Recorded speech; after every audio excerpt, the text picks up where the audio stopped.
আসসালামু আলাইকুম।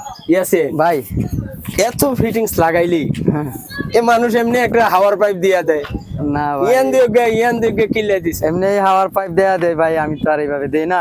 কারণ আমি একটা কথা জানি যে মানুষের নাকের মানে যে ছিদ্র হলো দুটা, এখন যদি এক ছিদ্র ধরে বলি যে কতক্ষণ দৌড় আর হাট, কতক্ষণ হাঁটতে পারবো আর কতক্ষণ দৌড়াইতে পারবো। হ্যাঁ আচ্ছা যাক এই কথা, কিন্তু এই পানির প্রেশারটা হলো আমার হাওয়ার সাথে সংযোগ, যত হাওয়া ধরবে সে তত প্রেশার দিবি। এখন যদি দুই হাত ধরে দেই নিচে পানি বাইরে হইব না, এটা হলো হাওয়ার সাথে সংযোগ, মানে আমি এভাবেই দিছি আর কি। আচ্ছা, তো আমরা আমাদের অনেক ভাইরা, আমার তো জানার প্রশ্নের অভাব নাই, অবশ্যই দুনিয়ার দোষ। হ্যাঁ বাস্তবে বলতেছি। হ্যাঁ, এখন দুইটা দেওয়ার কারণ হইতেছে ওই যে যেটা ইয়াসিন বললো, নাকের ছাদা, দুই ছাদা দিয়ে যখন প্রপার ভাবে গ্যাস নিতে পারবেন তখন আপনি ভালো সুস্থ শরীর নিয়ে চলতে পারবেন। তো সেই জন্য আমরা করছি।